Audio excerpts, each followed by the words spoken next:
Jean-Louis Etienne. À 64 ans, ce médecin explorateur, comme il se définit lui-même, n'en finit pas de parcourir le monde. D'abord spécialisé dans la nutrition et la biologie du sport, Jean-Louis Etienne s'intéresse rapidement à l'aspect médical de la physiologie humaine dans les conditions extrêmes.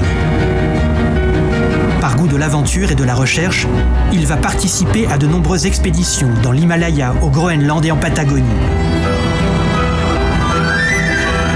Amoureux passionné de la montagne, il ne délaisse pas pour autant les océans et poursuit son chemin maritime comme équipier à bord de Penwick 6 d'Éric Tabarly lors de sa course autour du monde dans les années 70.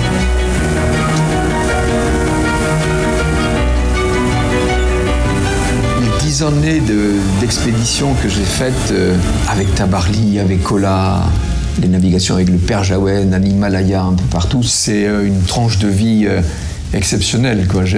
J'avais un métier qui m'ouvrait à tout ce que j'aimais. Je n'avais comme seule responsabilité que moi-même. J'étais dans une insouciance totale. Je n'avais aucun profil de carrière. J'étais dans une jouissance des instants J'étais dans un présent qui m'a extrêmement nourri. Je me suis aussi habitué à connaître ces expéditions, comment est-ce qu'on les montait. J'ai totalement dédié ma vie à ce que j'avais envie de faire. C'est un souvenir impérissable et c'est quelque chose qui me fait dire aux autres d'aller un instant dans sa vie ou le plus possible vers la voie de ses rêves. Après 10 ans d'une vie aventureuse bien remplie, pour Jean-Louis Etienne, c'est l'appel des pôles. Excusez-moi. Chaque fois que j'en parle, c'est énorme. Je revis ce moment, c'est énorme.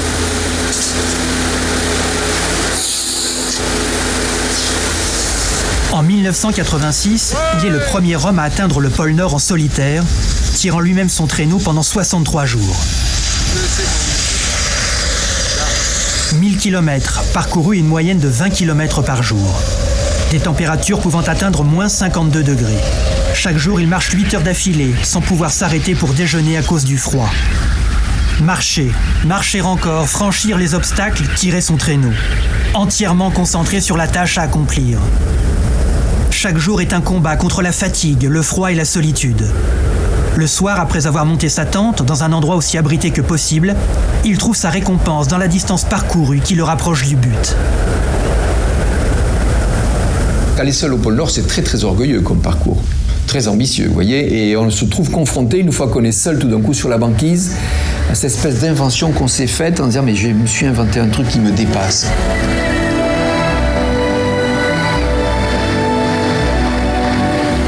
Et donc il faut faire appel à des forces, ce qu'on peut appeler du courage tout d'un coup pour aller plus loin que l'idée qu'on se faisait de ce dont on était capable.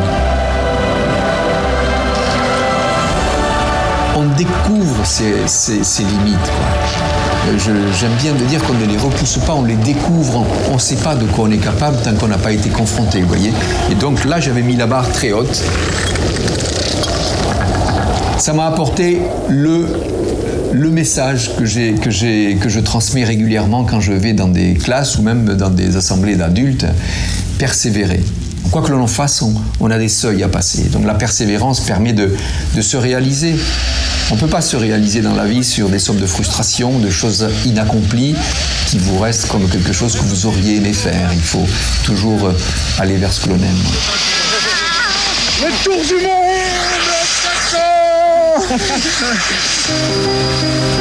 C'est alors le début de 20 années d'expédition. Entre juillet 1989 et mars 1990, il est co-leader avec l'Américain Will Steger de l'expédition internationale Transantarctica, au cours de laquelle il réussit en traîneau à chien la plus longue traversée de l'Antarctique jamais réalisée, 6300 km. Infatigable défenseur de la planète, Jean-Louis Etienne a mené entre 1990 et 1996 plusieurs expéditions à vocation pédagogique pour faire connaître les régions polaires et comprendre le rôle qu'elles jouent sur la vie et le climat de la Terre. À bord du voilier polaire Antarctica, il part en 1991 et 1992 pour la Patagonie, la Géorgie du Sud et la péninsule antarctique.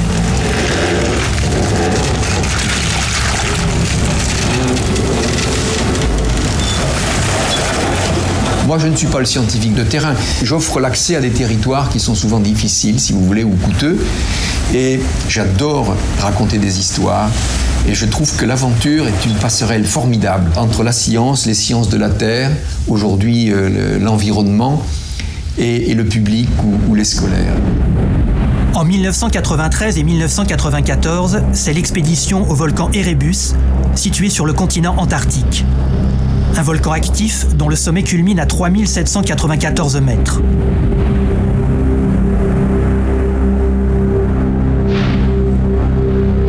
Après 10 jours d'ascension pour atteindre le sommet, une déception attend les scientifiques.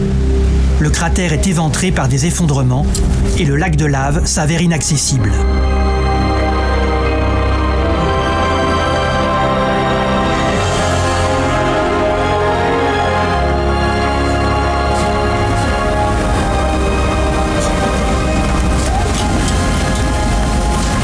S'il est impossible pour l'équipe de descendre au fond du puits, l'expédition permettra aux scientifiques de ramener de précieux échantillons de glace et de gaz.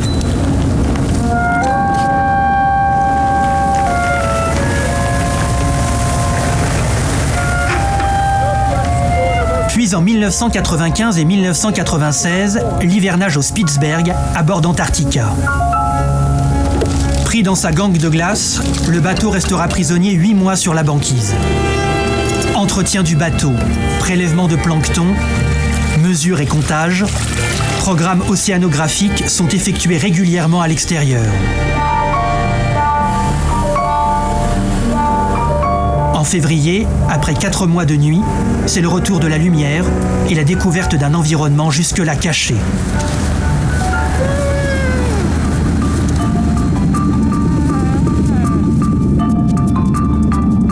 Au printemps 2002, Jean-Louis Etienne a réalisé la mission Banquise, une dérive de 3 mois sur la banquise du pôle Nord, à bord du Polar Observer pour un programme de recherche et d'information sur le réchauffement climatique.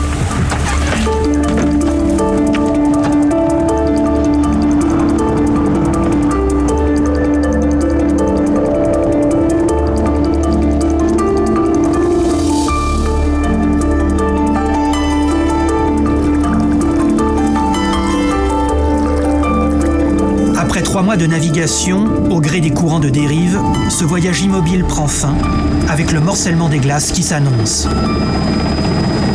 Avec mon expérience, je suis devenu un passeur d'informations. L'idée, c'est toujours pareil de positiver, je crois, parce que c'est un mot un peu banal, mais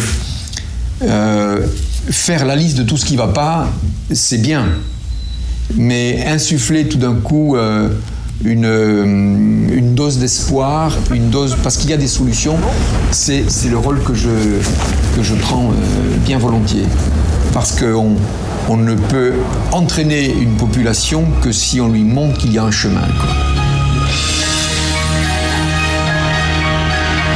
En 2010, c'est l'expédition Generali Arctic Observer.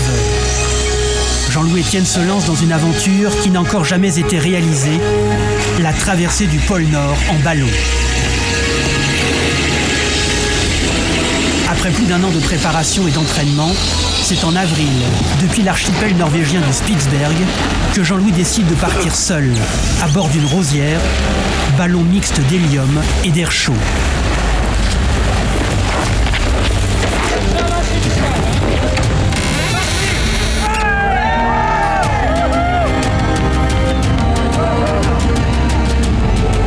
Magnifique. Général Lee et Jean-Louis Etienne s'engagent sur ces terres polaires pour attirer l'attention du monde sur le chaos climatique à l'échelle planétaire qu'engendrerait la disparition de la banquise arctique.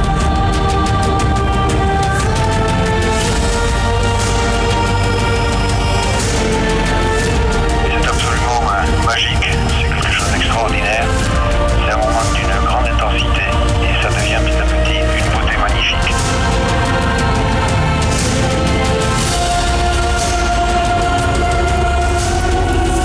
Vol à très basse altitude, brouillard, tempête, début d'incendie, perte de ressources électriques et électroniques, privation de sommeil.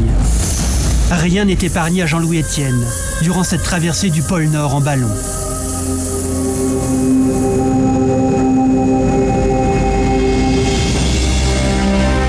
Après plus de 120 heures de vol et 3500 km parcourus, c'est finalement en pleine Sibérie que Jean-Louis Etienne se pose. Ah putain, bravo.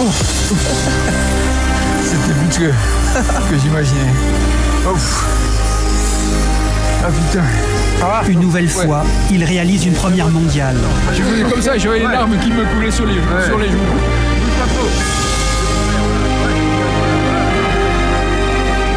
Une aventure audacieuse, digne des romans de Jules Verne, pour ce découvreur hors norme. C'était beaucoup plus dur que je n'imaginais. Hier, j'ai un contact en France, là, qui m'a dit alors ça a duré 5 jours, vous pensiez que j'ai l'impression que ça durait 1 an. C'était du non-stop permanent, non-stop, avec l'œil rivé sur 2 choses, le variomètre, c'est-à-dire est-ce que ça monte ou ça descend, et l'altitude. C'est inimaginable, quoi. Je suis allé, en ce qui me concerne, assez loin, quoi.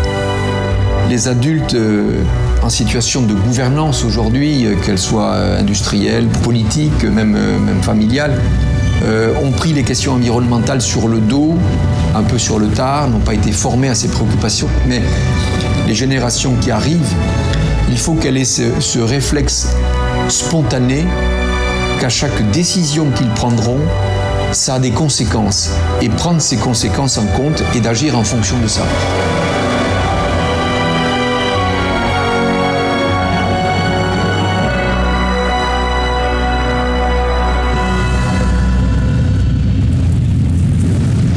Vous avez en face de vous un héros. C'est clair. Et non, ça n'a pas été tout le temps facile, mais j'ai le sentiment, avec du recul, que j'ai suivi une trajectoire que j'ai choisie. Vous voyez ? C'est vrai, vous l'avez mentionné tout à l'heure, j'avais pas les notes pour entrer en 6e.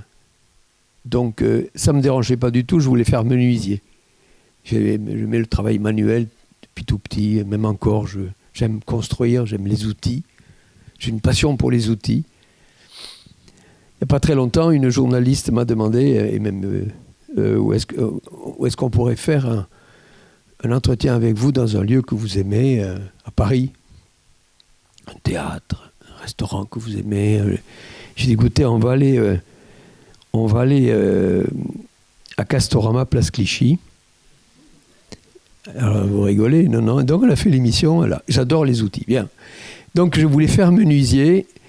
Et donc, je suis allé au collège technique après le certificat d'études. Hein, et je suis rentré à ce collège, il n'y avait pas de place en menuiserie. Pas de pot. Donc, ajustage. Donc, j'ai fait un CAP de tourneur-fraiseur. Et c'était une révélation quand même, parce que on est jugé sur les choses que l'on fait de ses 10 doigts, sur les choses que l'on construit, on est beaucoup plus impliqué dans la réalité du monde. Et j'aimais bien, donc peut-être certains d'entre vous ont fait ça, donc quand on rentre en formation d'ajustage sur métaux, tourneur-fraiseur, la première année on lime. On vous donne un bloc de métal là, de 10 cm sur 10, 3 limes, et on lime. Il faut faire des surfaces planes, des surfaces d'équerre, des surfaces à la cote.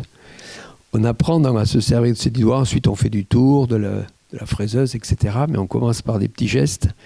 Ensuite, on avait 40 heures par semaine, donc 16 heures d'atelier, de l'enseignement général, mais surtout du dessin technique, de la technologie de construction, de la technologie des matériaux, donc toutes des choses qui sont... Et j'aimais bien ça. On avait des mathématiques aussi que je découvrais. Et donc, il y avait cette période de CAP. Après, on passait le BEP, brevet professionnel. Brevet d'enseignement professionnel, ça s'appelait, voilà. Et donc, la prof de maths, on était quelques-uns, a dit, mais peut-être ceux-là, il faudrait les mettre au bac. Voilà. Et donc, j'ai bénéficié de la création du bac technique. Ce bac technique qui avait été créé quelques années auparavant. J'étais à Mazamet dans le Tarn, il y avait une bourgeoisie qui s'opposait à l'idée qu'on puisse avoir le bac sans avoir fait du latin et du grec. Mais je suis passé entre les mailles, donc, puisque j'ai fait ce bac technique. Et donc, la perspective du bac, c'était un truc que je n'avais pas imaginé. Qu'est-ce que je vais faire avec le bac ? Donc, il y avait ingénieur, on était très demandé dans le Tarn à l'aérospatiale, qui était toute naissante. Donc il y avait cette perspective-là, architecte. Donc j'ai fait médecine, et j'ai fait médecine à la faculté de médecine de Toulouse. Parce que là, je suis rentré en seconde directement, donc je n'ai pas perdu trop de temps.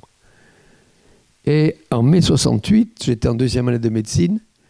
J'étais engagé sur le front toulousain. Et on avait des AG, un peu comme ici, mais il y avait plein de monde. Des amphis, des grands amphis, plein de papier gras et tout. D'un moment, on avait 2 sujets un soir,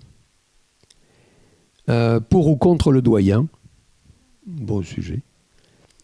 Autogestion des universités, c'était le 2e sujet. Et première question, pour ou contre le doyen, ça à l'unanimité. Il y passait le doyen, contre. On ne savait pas très bien à quoi ça servait, mais enfin, on était contre, c'est normal. Et deuxièmement, autogestion des universités. Alors là, c'est intéressant avec du recul. Je vois qu'il y avait 2 clans qui s'étaient fait une gestion privée, une gestion plus communautaire, etc. Et là, j'ai compris que, ce qui me concernait, j'avais atteint la dose. Et me suis rapproché de l'hôpital. Et j'ai demandé à un chef de clinique si je pouvais assister aux opérations. J'étais donc en fin de 2e année de médecine, il me revenait. Et le matin, j'étais là, dans un bloc opératoire, on fait rien, on met un camp. J'étais là tous les matins, de temps en temps, il voyait que j'étais fidèle au poste. Et il m'invitait à voir un peu ce qui se passait là. Je ne voyais rien. Et un jour, il y a une urgence de la main qui arrive. Et donc, il dit à la chef du bloc, habillez Étienne. Ça, c'est un grand cadeau de ma vie. Habiller Étienne. En chirurgie, on vous habille. Vous lavez les mains, stérile, et vous ne touchez pas du tout les vêtements qui sont en contact avec le patient. On vous habille. Habiller Étienne. Et donc, c'était une urgence de la main. Et là, je me trouve... Alors, j'ai fait l'aide opératoire. L'aide opératoire, c'est vous tenez les pinces que vous donne le chirurgien, vous n'avez aucune initiative. Mais on éponge, on tient, il vous dit ça, tenez, voilà. Et donc, je retrouve en médecine le geste manuel. Et ça, c'est une révélation très, très forte. Tout d'un coup, je me dis, mais ça va être ma vie. J'adorais l'ambiance du bloc, c'est intense, le bloc opératoire. Tout se joue sous le cialytique, dans un petit espace très intense. J'aimais ça. J'aimais beaucoup. Donc, après la 2e année de médecine, je ne suis plus allé en cours à la fac. Parce qu'en fait, il lisait le Polycope. C'était pas la peine d'aller s'asseoir dans l'amphi pour écouter le Polycope, qu'on pouvait lire soi-même.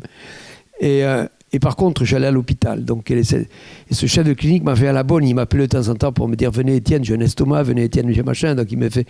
Et il m'a suivi comme ça. Donc, j'ai passé le concours d'internat et j'étais interne en chirurgie. Et j'adorais l'orthopédie. L'orthopédie, c'est la charpente, si vous voulez, c'est l'articulation, c'est la mécanique. Et donc, moi, je savais mettre des vis, des broches, des clous... des gorges, vous voyez, j'avais un CAP, moi déjà, j'avais l'avance. Et j'ai adoré ça, mais il y avait quelque chose de plus fort, comme vous l'avez signalé tout à l'heure, c'était l'envie de faire des expéditions. Ça, c'est un truc tout petit. Moi, je suis dans le Tarn, c'est un département agricole, il y a quelques collines, il y a un sommet qui s'appelle le Pic de Nord, qui est tout rond, c'est pas un pic, mais enfin, il a 1200 mètres. En hiver, il y avait de la neige, du givre sur les arbres.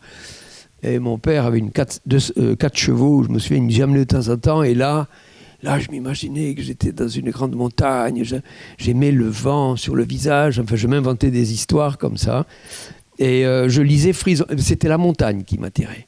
Je lisais Frison Roche. Frison Roche, c'était un écrivain de la montagne, donc il y avait Premier de Cordée et La Grande Crevasse.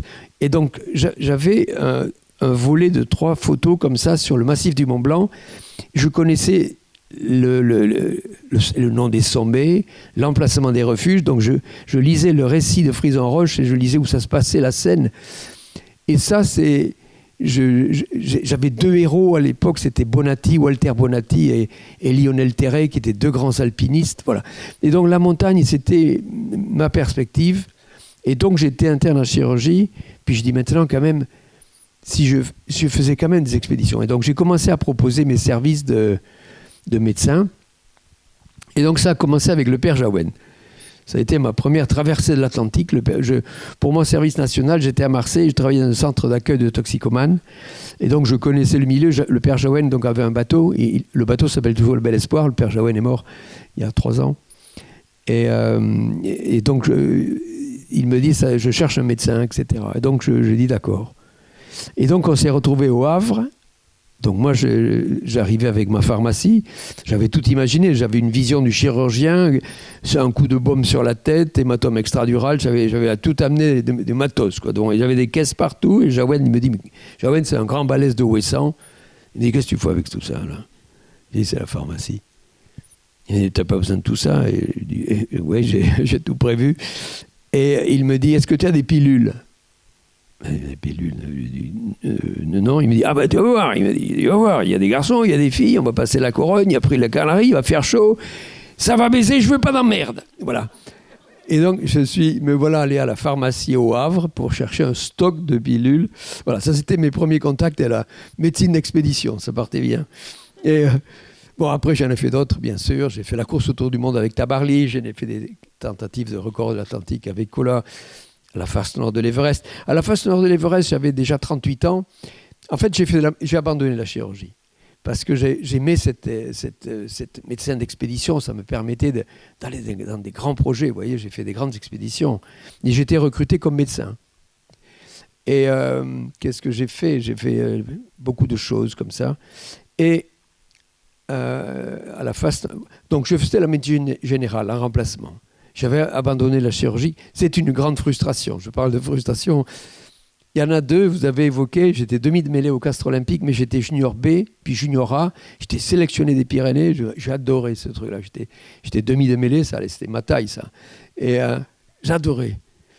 J'adorais demi de mêlée. Mais j'ai eu un problème de santé, donc j'ai dû m'arrêter. Ça a été un effondrement. Je ne pouvais plus, pendant longtemps, je ne pouvais plus regarder des matchs de rugby à la télé, tellement ça me faisait mal. Et la chirurgie. Mais la chirurgie, c'est une décision personnelle.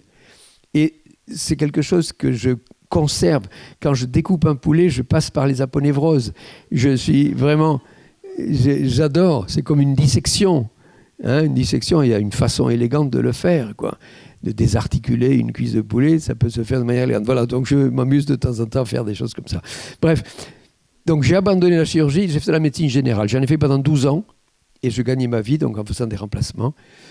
Et donc j'avais ma clientèle, entre guillemets, de médecins qui m'appelaient « Qu'est-ce que tu fais à Pâques? Qu'est-ce que tu fais à Noël? Qu'est-ce que tu fais à la Pentecôte cet été ?» machin. Donc je réservais mes périodes de remplacement, donc je gagnais ma vie et puis le reste du temps, je partais en expédition. Un jour à l'Everest, je me souviens très bien, on était sur la face nord de l'Everest, côté tibétain. Et il y en avait 4 qui étaient coincés en altitude depuis 2 jours. Et là, ils étaient au camp 5, c'est-à-dire à 8000 mètres. Et on était très inquiets. Donc moi, je suis monté au camp 2 avec de l'oxygène, un peu de matériel. Et j'étais sous la tente et on était sur une arête. Il y avait du vent, il y avait vraiment du lourd, quoi. Il y avait des avalanches, c'était vraiment... Et j'étais bien sur une arête, là, je risquais rien. Et j'étais seul sous la tente et c'était intense. J'adorais. Et je me suis dit, mais maintenant quand même, il est temps que je fasse mon expédition. Et le pôle Nord s'est imposé comme quelque chose que je pouvais faire. Le pôle Nord, ce n'est pas technique du tout. C'est une question d'endurance. D'abord, il faut en avoir vraiment envie. Et une question d'endurance. Parce que techniquement, ce n'est pas compliqué. Tirer un traîneau, tout le monde ici sait tirer un traîneau. Vous voyez ce que je veux dire? On vous accroche un traîneau, vous n'avez pas besoin de faire un stage pour comprendre ce que c'est que tirer un traîneau. Par contre, le tirer 63 jours quand il fait moins 50, c'est un peu plus compliqué. Tirer son traîneau, c'est pas compliqué. Ben, ça dépend bien sûr de l'état de la glace. C'est très chaotique. Le pôle Nord est au milieu d'un océan gelé qui est très chaotique. La banquise se casse, elle se chevauche. Vous tirez un traîneau qui fait 100 kg au début. Donc voilà. C'est un exercice physique, mais même s'il fait froid, c'est pas un problème. Notre moteur, nos muscles, notre moteur musculaire a un aussi mauvais rendement que le moteur à explosion de nos voitures. 75% de l'énergie qui est mise en jeu dans une explosion, de moteur à explosion, est de la chaleur. 25% est transformé en énergie mécanique. Donc vous voyez, c'est un rendement très faible, quoi, le moteur à explosion. Et bien nous, c'est pareil. Seulement 25% de l'énergie mise en jeu dans la contraction musculaire est transformée en énergie mécanique. 75%, c'est de la chaleur. Donc ça ne vous a pas échappé que quand on court, on a chaud. Et si on veut être performant, c'est comme sur la voiture. Il faut évacuer cette chaleur. Ne vous couvrez pas, au contraire, évacuez la chaleur. Et notre radiateur, nous, qui fait la surface d'échange, c'est la peau.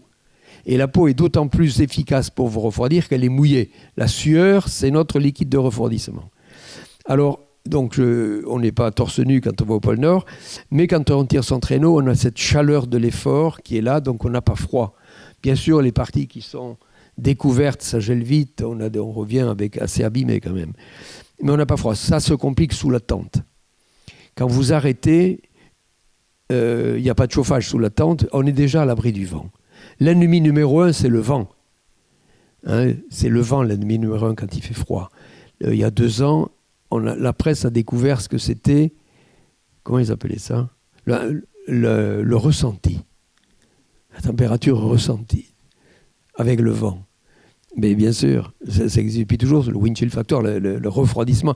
Le vent ne fait pas descendre la température. Le vent n'abaisse pas la température. Il accélère votre refroidissement. On est des corps chauds, des corps très très chauds d'ailleurs. Faites l'expérience quand vous rentrez à la maison, là. Vous prenez une bassine, un petit bol, je sais pas, vous mettez de l'eau chaude dedans à 37 et vous mettez la main dedans. Vous pouvez voir que 37, c'est très chaud.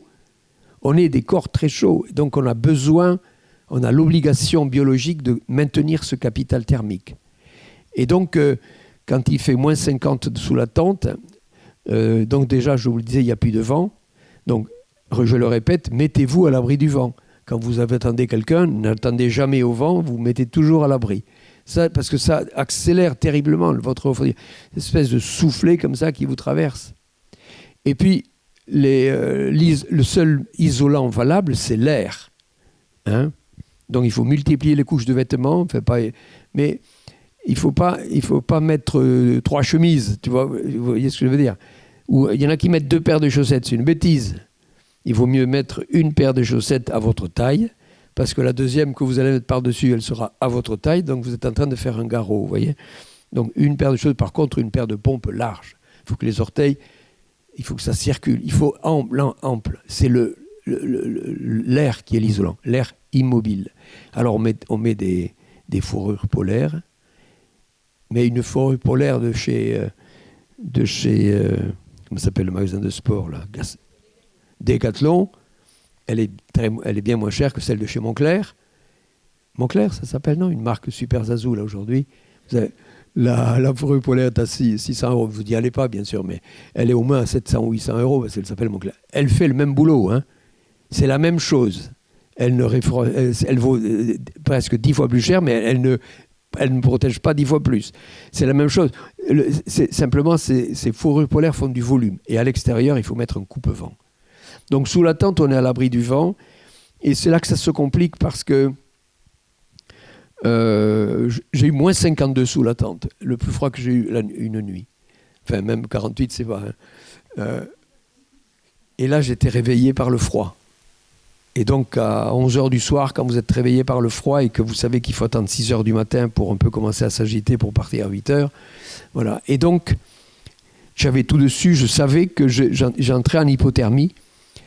Mais j'avais l'expérience déjà. C'est pour ça qu'il faut être un super campeur. C'est pas technique, le pôle Nord, il faut être un bon campeur. Un super campeur. Il faut avoir l'habitude de dormir. Moi, j'avais l'habitude de dormir sur des bivouacs, des tempêtes, des choses comme ça. J'avais cette expérience-là. Donc, j'étais assez lucide sur ce qui était en train de m'arriver. Bon, je suis médecin. J'avais connu ce que c'était que l'hypothermie déjà, chez d'autres. Et il faut faire des tables de multiplication. Vous voyez, quand on n'est pas sûr de sa lucidité, il faut faire des tables de multiplication. 7 x 5. Ah, vous en souvenez plus? Ah ben, il faut connaître la table d'abord.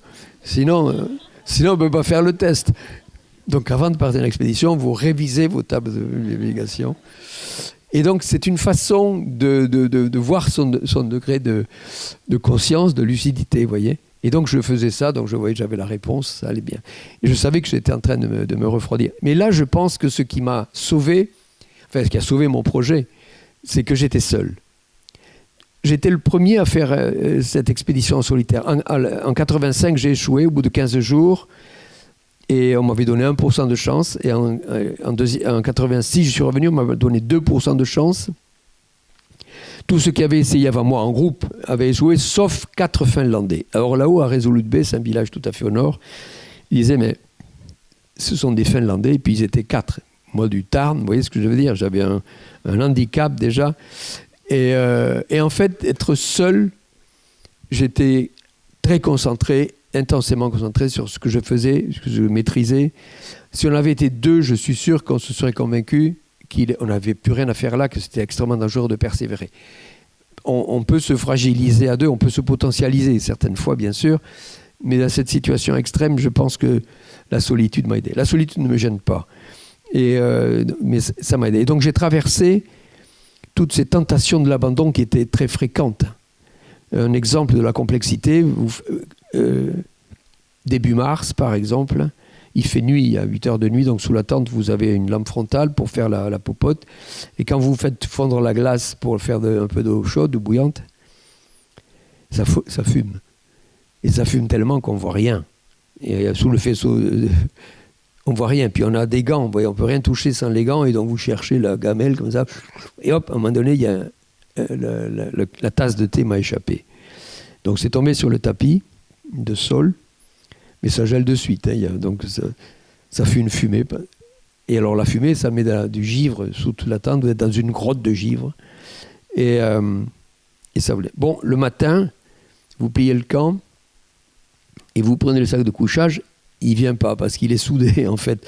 Il y a le thé qui est passé dessous et c'est soudé. Si vous tirez, vous cassez tout. Tous les matériaux changent à très basse température, et les matériaux changent ils ne sont plus flexibles, ils sont fragiles, les matériaux synthétiques.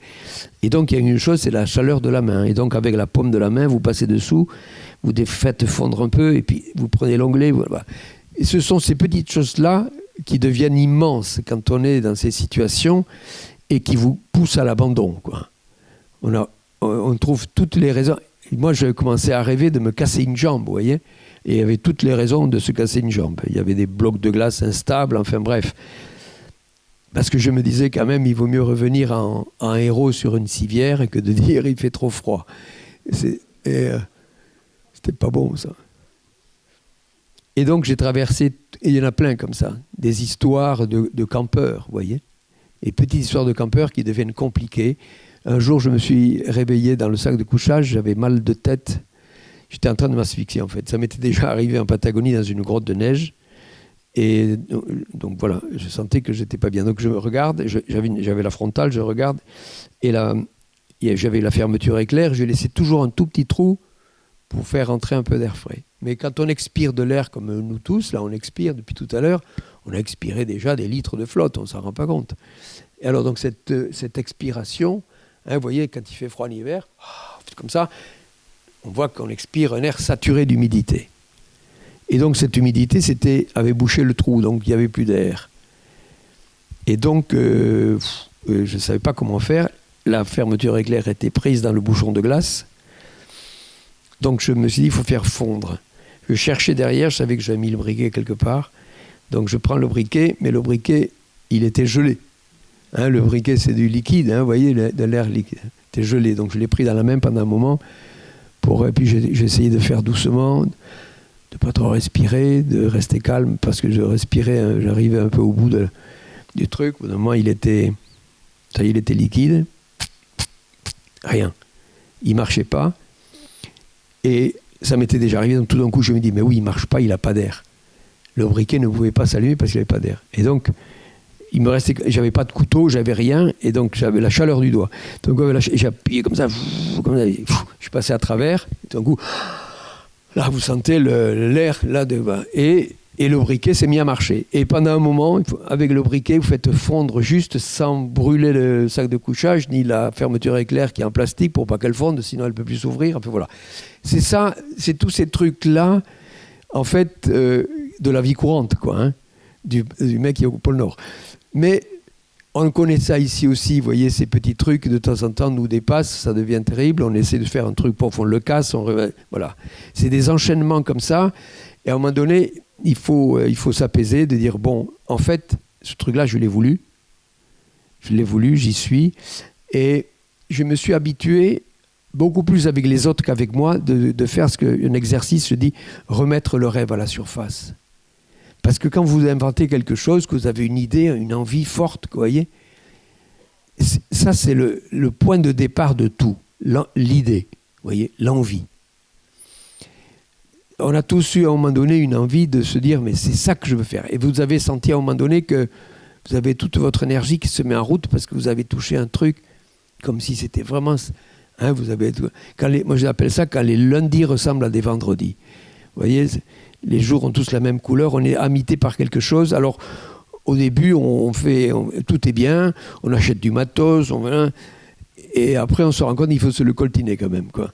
C'est un peu plus compliqué qu'on avait imaginé, et puis il y a un peu de la concurrence, il y en a toujours qui se chargent de vous dire qu'il y a de la concurrence, que ça ne sert à rien, que c'est bouché, mais on s'en fout, c'est votre idée. Et ça, j'ai pu le réaliser très souvent. C'est votre idée, c'est précieux, il s'est passé quelque chose. C'est un peu comme la rencontre amoureuse, c'est de la chimie, vous voyez, il s'est passé un truc, quoi. Et l'idée, c'est pareil, c'est quelque chose qui vous conditionne à un moment donné, et il faut pas lâcher ça. Mais ça ne veut pas dire que ça va être facile, parce que c'est quelque chose... Il y a 3 choses qui vous attendent quand vous avez une idée qui vous tient. Il faut y consacrer du temps, du travail et de la persévérance, sinon on n'arrive à rien. Même si c'est quelque chose qui vous plaît, parce que vous avez un appétit pour quelque chose. Voilà. Eh bien, c'est ça que j'appelle remettre le rêve à la surface. On progresse par seuil. Tout le temps, on s'en rend compte presque par seuil. Vous voyez, vous commencez ce truc-là, puis c'est compliqué, vous êtes tenté d'abandonner, puis dites finalement, ça je vais attendre, je vais peut-être me regarder un truc. Non, n'attendez pas. Il faut mettre le nez là où ça fait mal des fois, mais il faut avancer dans ce que vous avez entamé, qui à un moment donné a été quelque chose sur lequel vous êtes projeté. Et puis on progresse par seuil. Vous avez un film, une rencontre, une discussion, un film. Des fois on ressort d'un film avec la pêche, hein. On a vu un film, on s'est un peu identifié, et hop, on a envie de faire quelque chose de bien de sa vie. C'est des petits... Et hop, on passe des seuils. Moi je me rends compte que on passe du temps à ça. Donc le découragement... Il faut faire face à ce découragement. Il faut tenir et mettre le rêve à la surface et renouer avec ce rêve originel. Je le fais beaucoup en expédition, je l'ai fait en groupe, où on est devant une difficulté, le groupe commence à se séparer, il y en a qui disent on n'y arrivera pas, et si on faisait ça, et puis j'ai dit mais attends, mais souviens-toi quand tu es venu me voir que tu voulais venir, là, tu avais une pêche d'enfer. J'ai dit on y est aujourd'hui. On a la chance d'être là, quoi. Et c'est ça que je me rends compte souvent. La chance d'avoir une idée, s'accrocher à quelque chose, c'est ça qui vaut le coup. J'ai fait des conférences après la course autour du monde avec Tabarly. J'ai fait des séries de conférences. J'ai fait 10 conférences pour un laboratoire, Merck Sharp & Dohme, c'est un laboratoire de médecins. Pour 10 villes universitaires, il y avait un amphithéâtre plein de médecins. C'était les 10 ans d'Indocide, qui est un anti-inflammatoire. Et donc, j'avais des cheveux à cette époque, je avec des mèches blondes, avec une pêche, quand vous passez 1 an sur 28-6, vous faites la course autour du monde, vous revenez, vous avez mouliné, vous avez pris l'air, on est en forme. Donc, je passais mes diapositives, ça s'appelait des fondus enchaînés. On arrivait avec une valise et on passait une diapo après l'autre, comme ça, vous voyez. Et à la fin, donc, il y a toujours des médecins qui venaient me voir, ils disaient, c'est toi qui as fait le bon choix, nous, on a une clientèle, on a une famille, on a des emprunts, bon. Deuxième conférence, pareil. Puis là, je me suis dit, il faut même pas que je déstabilise mes confrères qui travaillent pendant que moi, je me balade. Et j'ai réalisé une chose. En fait, à la 3e, ça s'est fait. J'ai dit, attendez, les gars, cette vie, ça, c'est la mienne. Hein. Elle est absolument pas faite pour vous. Mais vous n'êtes absolument pas fait pour cette vie-là. Moi, je vis dans ma 403, j'ai 33 ans, ma seule adresse, c'est encore mes parents. J'ai une vie de nomade. Et ça me convient. Et par contre, ce qui est intéressant dans votre existence, faites ce que je fais avec mes désirs, explorez. Quand on est médecin en plus, mais dans tous les métiers, il y a tellement de possibilités d'explorer son travail. On peut l'enrichir, regarder d'une façon ou d'une autre. Je dis, tu vas aller peut-être rencontrer un Chinois qui va te montrer comment on soigne quelque chose. Tu ranges, voilà. Donc c'est ça qui est intéressant. C'est sans arrêt explorer dans son domaine. Ne pas... On a tendance à vouloir s'en éloigner quand c'est compliqué parce qu'on se dit ça serait tellement plus facile, j'étais là. Mais non, ça revient au même. Quand on a cette ambition de réaliser quelque chose de fort, ça demande du travail, de l'opiniâtreté, de la persévérance, quoi. Et vous l'avez signalé tout à l'heure, j'ai écrit un livre qui s'appelle Persévérer, dont le sous-titre c'est « On ne repousse pas ses limites, on les découvre. On est fait de choses qu'on ignore de soi. » Notre capital, c'est nous. Chacun a son propre capital. On a un capital qu'il faut faire fructifier. Partir sur cette idée-là, se faire une trousse à outils, parler l'anglais. Hein? Je vois un jeune là. Il faut s'y mettre. Hein? C'est fondamental. C'est fondamental. L'anglais, il y a un prof d'anglais dans la salle? Oui. Bon, je vais dire une phrase, mais vous ne vexez pas. Mais parce que il fait comme ça. Mais t'inquiète pas, tout le monde fait pareil. Tu vois, dans un lycée comme ça, il faut apprendre l'anglais. L'anglais, c'est pas une langue, c'est un outil de travail. Part de cette idée-là. C'est un outil de travail.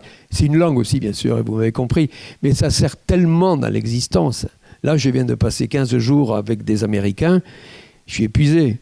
Mais bon, moi j'ai appris l'anglais au collège technique de Mazamet dans le Tarn, avec un prof qui n'avait pas dépassé le nord du département. Il roulait les airs. C'est terrible. Et on s'est vu de quelques anciens élèves, on a rappelé l'histoire, qui est vraie. Forme, c'était terrible. Forme affirmative. A cat is an animal, repeat after me. Alors c'était a cat is an animal, le cat is an animal, le cat is an animal. Puis il fait forme interrogative. Is a cat an animal? Il y avait silence dans la salle. Is a cat an animal? Eh bien, yes. Voilà. Voilà. Donc, c'était mes premiers cours d'anglais. Hein. J'ai fait des progrès depuis, mais... Voilà. Donc, l'anglais, c'est fondamental. Hein. Dites-le à vos élèves, c'est un outil de travail. Il faut y consacrer autant de temps que les mathématiques ou autres. C'est avec ça. Et donc, si jamais vous n'avez pas quoi faire l'année qui vient, allez dans un pays anglophone, faire n'importe quoi, serveur, mais parler. Parce qu'on nous apprend à faire des thèmes et des versions. C'est ça, hein? Et mais la musique, c'est la musique ce qui nous perd. C'est là qu'on ne le comprend pas. Donc, et puis l'autre, il ne vous comprend pas, et vous avez toujours l'impression... Moi, j'habite à côté de Bir Hakeim, là au métro. Alors, il y en a des Américains descendent, ils vont voir la Tour Eiffel, ils cherchent le boulevard Grenelle. Boulevard Grenelle. Moi, je sais qu'ils cherchent le boulevard de Grenelle. Mais ils sont... Ah, vous voyez, vous ne l'avez pas compris.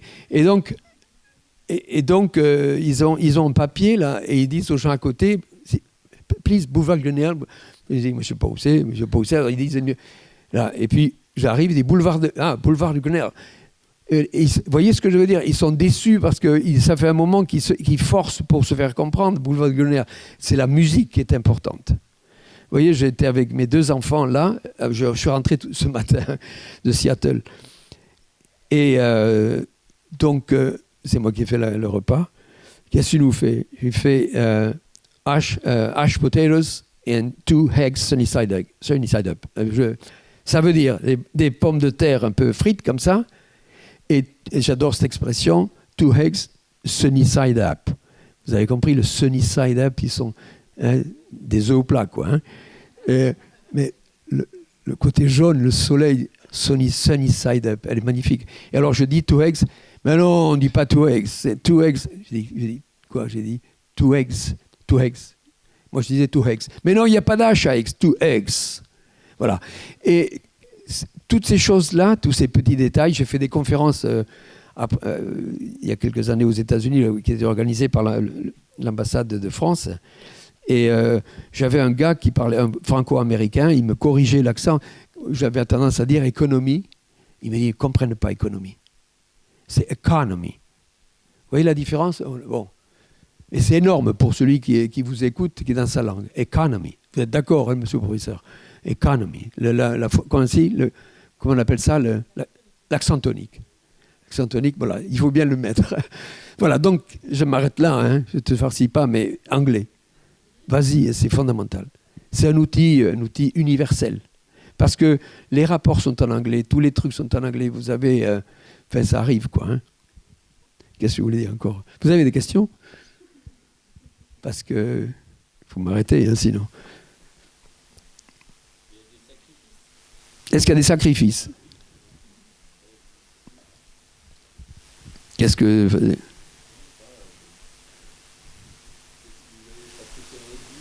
Qu'est-ce que j'ai sacrifié? J'ai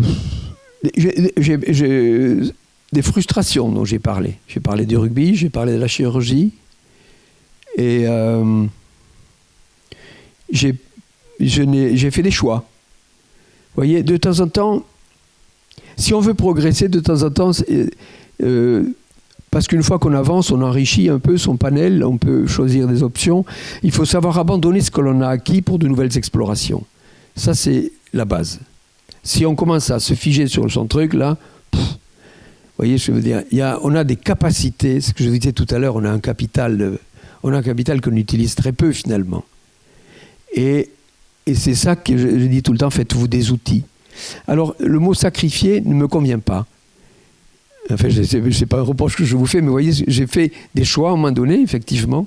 J'ai abandonné des choses que j'avais acquises, comme quand j'ai quitté la chirurgie pour... voilà, ça c'est... Mais c'était pour faire quelque chose qui me tenait à cœur. Et quand je me retourne, je me rends compte que finalement, depuis le petit explorateur de Vielmur dans le Tarn, qui rêvait d'aventure, je suis resté en fait fidèle à cette idée, mais sans forcer, et c'est pas arrivé. Voilà. Le fait d'être médecin m'a permis d'entrer dans ces grandes expéditions. Tabarly m'a pris parce que j'étais médecin. J'ai fait la face nord de l'Everest avec des gens, Jean Afanassiev, Yannick Seigneur, des gens qui étaient des grands alpinistes de cette époque-là. Donc j'étais dans l'équipe parce que j'étais médecin. Après, je me grimpe, moi aussi, je rends des services. Mais donc j'ai fait des choix à un moment donné. Yes. L'accent que vous mettez sur la persévérance, ça force le respect et même l'admiration. Mais dans des récits de grands aventuriers que j'ai pu lire, on trouve parfois des moments où ces gens se trouvent confrontés à des dangers tellement extrêmes que vraiment ils disent qu'ils remettent leur sort entre les mains de la Providence. Est-ce que vous, il y a eu des moments pareils où vous vous êtes dit que c'était plus entre vos mains? Est-ce que j'ai risqué de mourir? Oui, 2 fois en montagne d'avalanche. 2 fois d'avalanche. Vraiment juste, quoi. Vraiment juste. Et le mec, il est avec moi, il est parti. On l'a vu arriver, donc on était dans un couloir étroit. Enfin, il est parti, mais il est vivant encore. Il est parti dans la crevasse derrière. Voilà. Donc, je l'ai vu arriver. J'ai eu le temps de sortir du couloir et j'ai gueulé, mais il est parti. Voilà, donc j'aurais pu partir avec. On s'en est bien sorti. Une deuxième avalanche, pareil, monter dans un couloir. En montagne, ce qui est dangereux, c'est souvent ce qui tombe d'en haut et qu'on ne peut pas prévoir. Après, on a toujours l'impression que l'alpiniste, bien sûr, s'il n'est pas encordé, s'il lâche, il tombe. Mais quand on monte, on est assez concentré, quoi. C'est dans toutes ces choses qui tombent d'en haut, comme les glaciers, les séracs, comme ça. Et puis au pôle Nord, en allant au pôle Nord, je suis passé sur une glace très fine à un moment donné qui s'est cassée. Et je savais que si je passais à travers, je ne pouvais pas me relever. Parce que tout d'un coup, vous êtes pris dans... Et puis la glace, ça veut dire que la glace est fragile, elle est cassée, donc vous pataugez pendant peu de temps d'ailleurs, parce qu'il fait très froid. Voilà, donc et je savais que si jamais la glace se cassait sous mes pas, il fallait que je me couche. Je m'étais mis ça en tête, je m'étais conditionné à ça. Et autrement, la traversée en ballon, oui, là j'ai eu chaud. Hein. J'ai eu risque de 2 échouages sérieux, là. J'ai eu de la chance. Mais si on fait une part du chemin, la vie fait le reste pour vous en général. Oui. Est-ce que dans une vie d'aventurier, il n'y a pas une part de fuite des responsabilités? Desquelles? Que vous auriez pu avoir si vous aviez fait le choix de vos collègues médecins, par exemple? J'ai une certaine responsabilité en étant devant vous. Vous voyez ce que je veux dire? J'aime partager mon expérience. Et j'ai des établissements scolaires qui portent mon nom. J'ai une 20aine d'écoles, j'ai 3 lycées, un lycée et 3 collèges.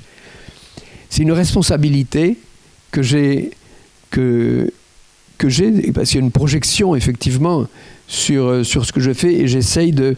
Ce qui m'intéresse, quand j'ai commencé en plaisantant, je suis un héros, ce qui m'intéresse, c'est de faire de chacun d'entre vous un héros, entre guillemets, vous voyez ce que je veux dire, de faire partager mon expérience pour que chacun ait ce sentiment, pas qu'un sentiment, touche un peu la réalité. Voilà, ça c'est ce que j'aime bien. Je fais beaucoup de pédagogie. Pour faire la pédagogie, ça veut dire qu'il faut passer au tamis des choses complexes pour en extraire quelques mots simples. J'en fais dans les entreprises, j'en fais sur des questions aujourd'hui climatiques, sur des questions environnementales. J'en fais à l'Assemblée nationale, j'en fais avec les sénateurs. Je fais de la pédagogie. Et j'ai refusé la responsabilité politique. Ça m'a été proposé. Le président Mitterrand, un jour, m'a appelé quand il était donc à l'Élysée. Et J'avais rendez-vous avec lui de 18h30 à 19h. Et je ne savais pas ce qu'il voulait. Enfin, je me doutais un peu. Et donc, effectivement, il me propose un parcours politique. Il voulait m'accompagner sur une élection législative que j'étais à peu près sûr de gagner pour un poste de ministre de l'Environnement. Et je dis, président, je pars à l'Érébus. Et il me dit, c'est quoi l'Érébus? Il dit, c'est un volcan qui est en Antarctique. Et il m'a dit, là, je ne vais pas pouvoir vous accompagner. Et je suis sorti de l'Élysée en me disant, mais quelle connerie j'ai faite. C'était pas rien quand même, hein. Le président de la République qui vous accompagne sur un parcours législatif et ensuite poste de ministre, etc. Et donc j'ai senti que tout d'un coup j'étais passé à côté de quelque chose. J'ai appelé Haroun Taziev, que je connaissais, qui avait eu un parcours effectivement de secrétaire d'État aux catastrophes naturelles majeures. Je dis, Garouk, c'était son surnom. J'ai dit, Garouk, voilà ce que je viens de faire. Il m'a dit, tu as bien fait. C'est pas notre métier. Et c'est vrai que la politique demande une ambition politique forte. Et si vous regardez les hommes politiques qui sont toujours engagés, c'est un parcours compliqué, difficile d'être maire, d'être député, d'être secrétaire d'État. C'est compliqué. C'est pire que médecin généraliste du début du siècle, quoi. Vous avez une permanence totale de questions sur tout. Sur tout. Vous voyez, on vous annonce une tempête, vous dites, merde, qu'est-ce qui va se passer encore? Si une branche tombe sur quelqu'un, c'est moi le responsable qui aurait dû couper l'arbre avant. Voilà, c'est inimaginable. Et donc, il faut avoir cette ambition politique forte depuis longtemps. Et quand vous regardez, moi je connaissais Kouchner, et enfin, avant de le connaître, Kouchner, je le voyais qu'il avait un parcours un peu le même que le mien et qu'il s'était mis sur l'aide humanitaire. Et en fait, Kouchner, il était à l'UNEF depuis longtemps, il a un parcours politique. Vous voyez ce que je veux dire? C'est quelque chose qui naît souvent l'ambition politique jeune. Et je n'avais pas du tout cette capacité. Je peux donner des éclairages, parce que j'ai du recul par rapport à certaines choses, mais d'être au front sans arrêt, c'est quelque chose il faut être né avec ça, il faut avoir une ambition politique pour pouvoir accepter toute cette complexité de l'existence, quoi. Est-ce que j'ai répondu à votre question? À moitié. Vous m'auriez vu comment? Non, mais ça m'intéresse. Vous m'avez parlé de fuite. Oui, parce que, en fait, quand est-ce que l'homme pour se réaliser, a besoin de s'établir aussi et de construire quelque chose de durable? Oh putain, c'est durable, ça fait longtemps que j'y suis, hein. Ça fait 40 ans que j'ai fait des expéditions. Mais vous pensez... Mais... D'accord, là je comprends ce que vous voulez dire. L'expédition, c'est la partie émergée de l'iceberg. Moi, je suis chef d'entreprise. J'ai eu jusqu'à 25 employés. Monter une expédition, c'est pas un truc, ouais, sac à dos, cette année, c'est le pôle Nord, l'année prochaine, c'est l'Antarctique. C'est des vraies constructions. Vous voyez ce que je veux dire?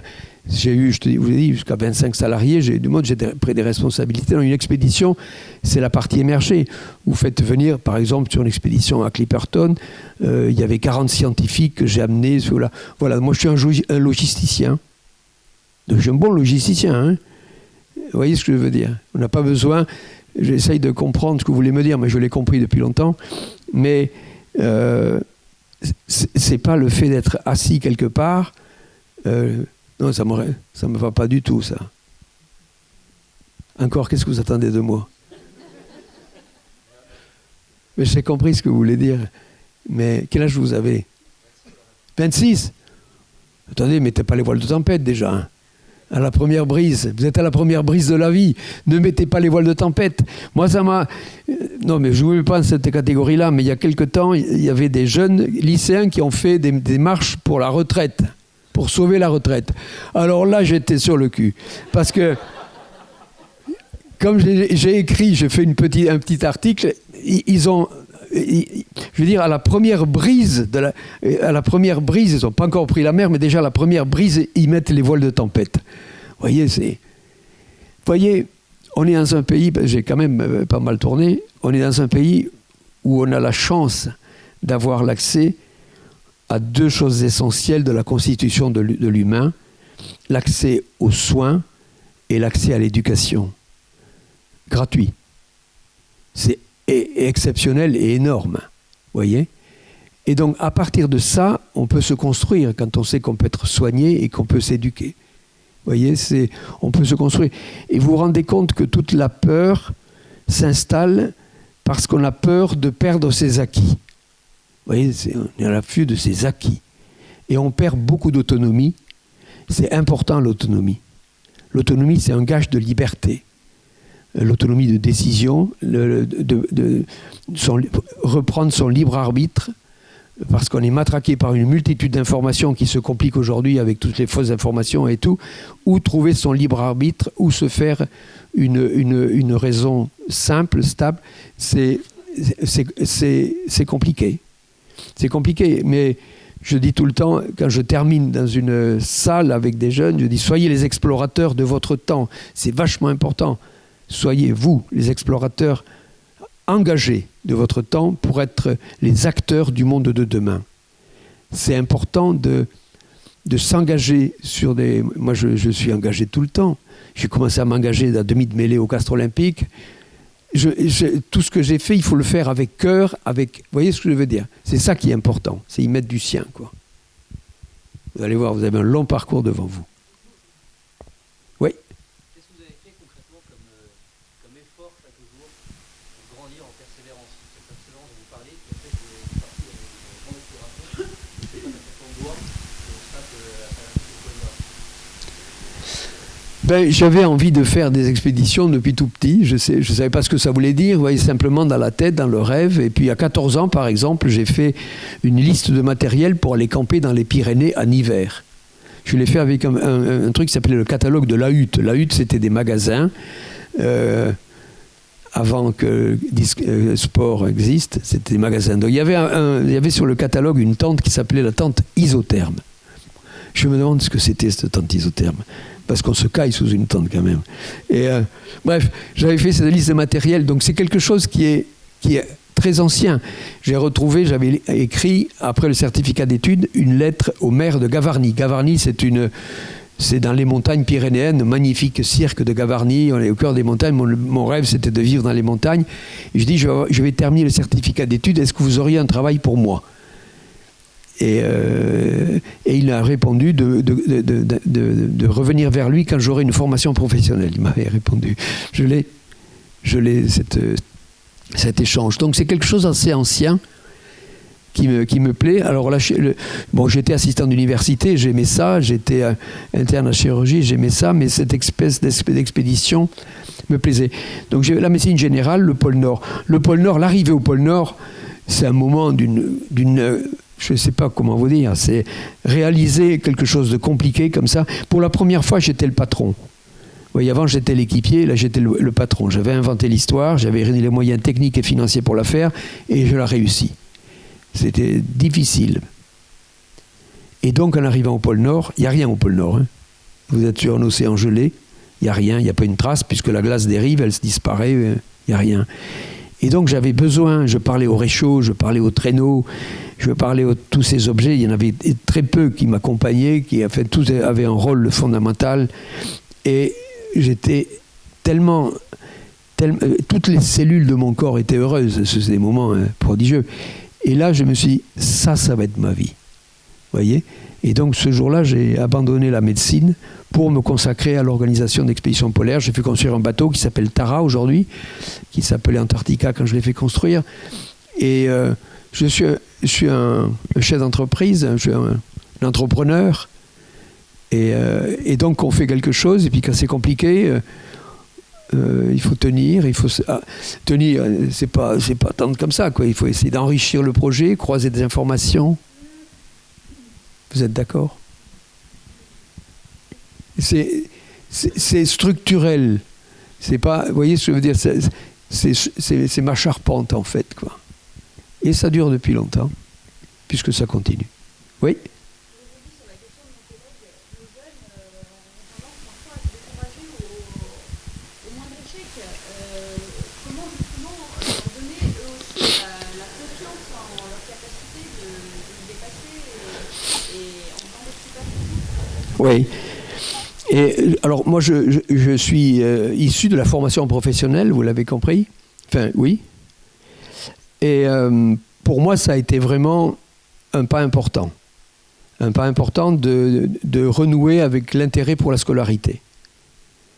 Et donc, je suis rentré là-dedans par ce travail technique. C'est pour ça que tout ce qui concerne la formation professionnelle me touche beaucoup. J'habite dans le 15e, il y a un lycée professionnel qui est pas loin de chez moi, et en septembre, je passais devant, c'était la sortie midi, peut-être comme ça, et c'était la rentrée scolaire. Enfin, ils sortaient, c'était le tout début. Et je passais, il y avait un groupe là, et il y en a un qui dit à l'autre, t'es dans quoi toi? Il lui dit, dans la pâtisserie, et il lui dit, putain, c'est génial. Et dans le putain, c'est génial, j'ai compris qu'il avait trouvé le bout de la pelote, vous voyez? Il avait trouvé le truc, il allait... Voilà. Et ça, c'est vrai que moi, la formation professionnelle m'a aidé à ça.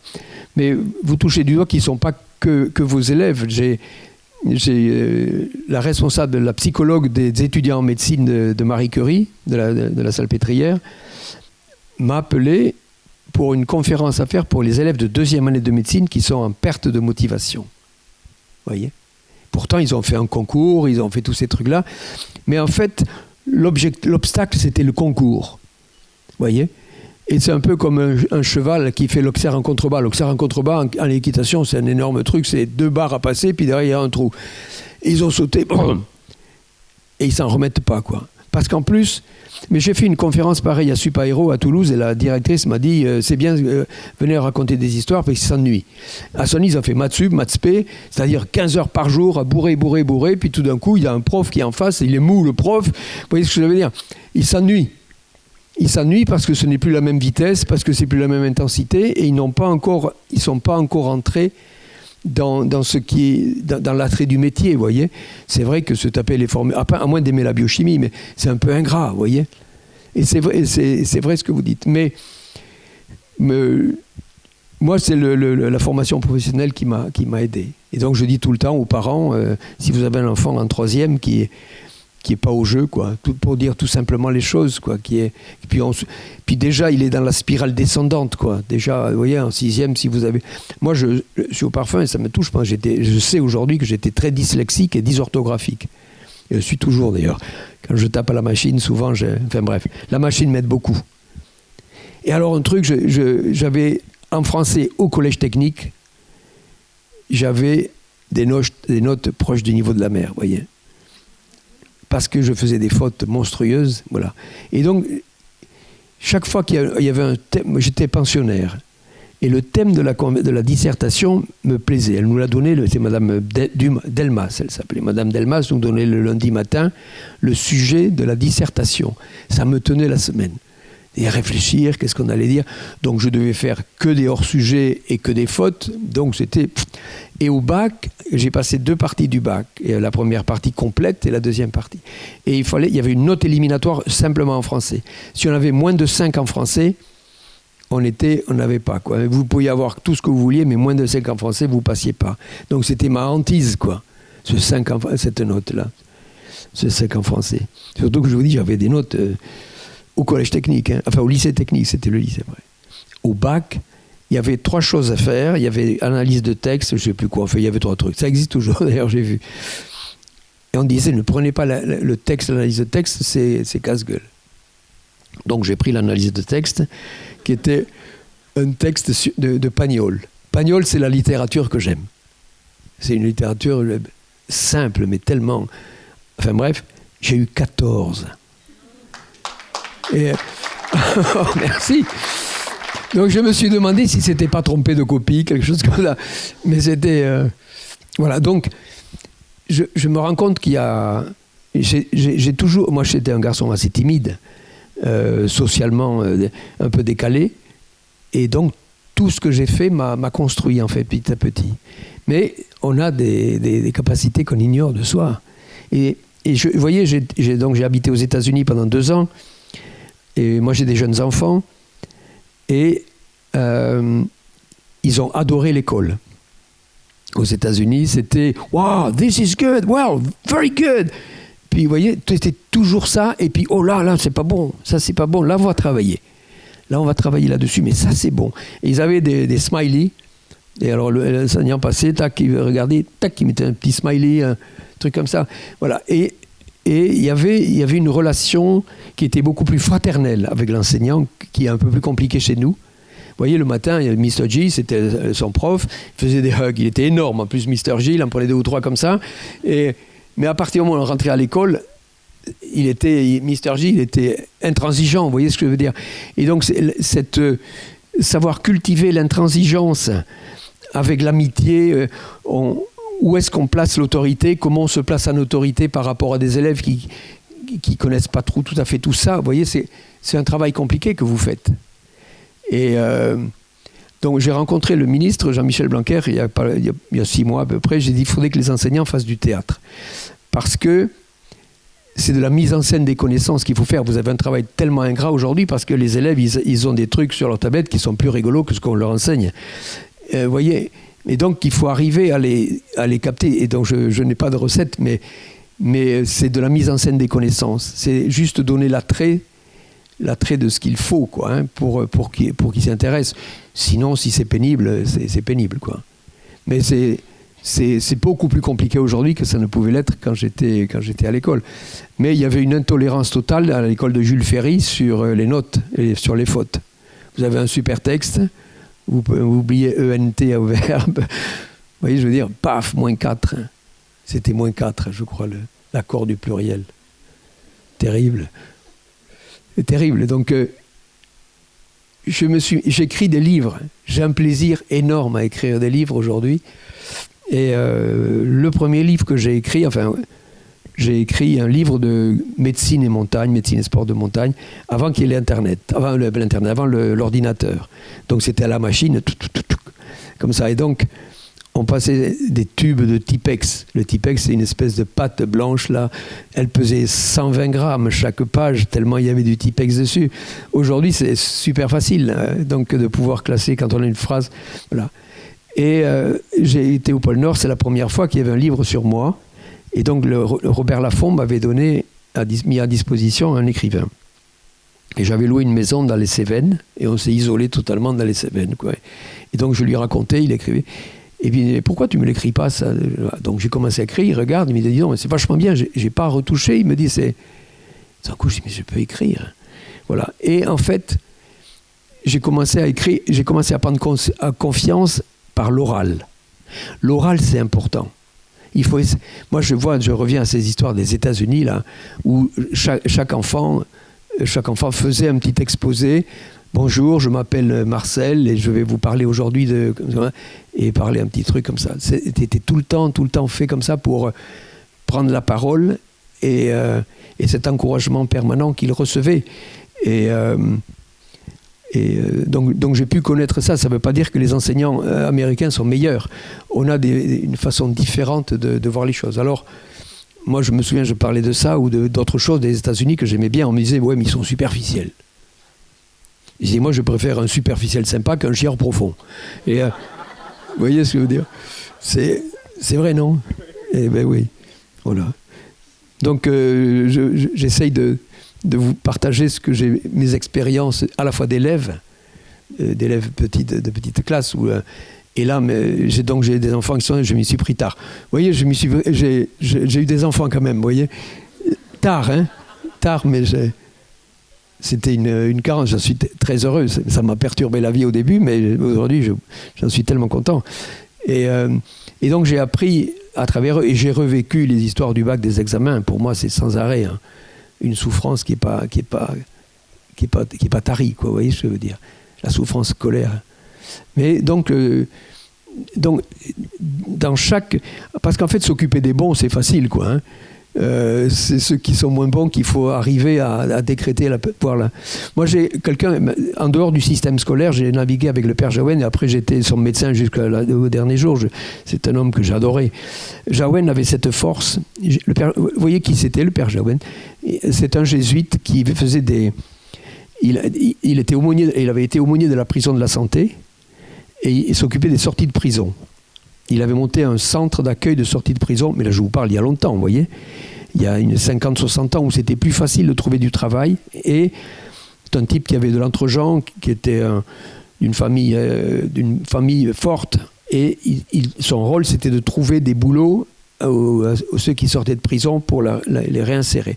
Ensuite, on a commencé à avoir des toxicomanes et c'est là que j'étais en contact avec lui et que j'ai commencé à être médecin. Et alors, il avait un centre d'accueil. Ensuite, il s'est déplacé dans les Halles. C'était une grande pièce et il donnait à manger. Alors, il avait un mec qui s'appelait Jacques Marin qui, tous les soirs, vers minuit, par là, 1h du matin, faisait la sortie de 2 boîtes de nuit, enfin, qui étaient restaurants, donc à Millau et Castel. Et donc, il récupérait la bouffe, pas dans les assiettes, mais dans les plats de la cuisine. Et tout ça se faisait légalement, hein. Tout le monde était d'accord. Et on mangeait la bouffe de chez Castel ou donc à Millau. Donc il disait, Jaouen, tant qu'ils sont à bouffer, ça va bien, quoi. Et alors, autour de cette table, c'était l'Arche de Noé. Des fois, vous aviez le maire du 2e arrondissement. Vous aviez un député, vous aviez éventuellement 2 sorties de prison, 3 prostituées, un délinquant. C'était l'Arche de Noé, Jaouen. Et Jaouen avait cette force-là que derrière c'était que des carrosseries cabossées, hein. C'était... il voyait le petit diamant encore, là, vous voyez. C'était sa force.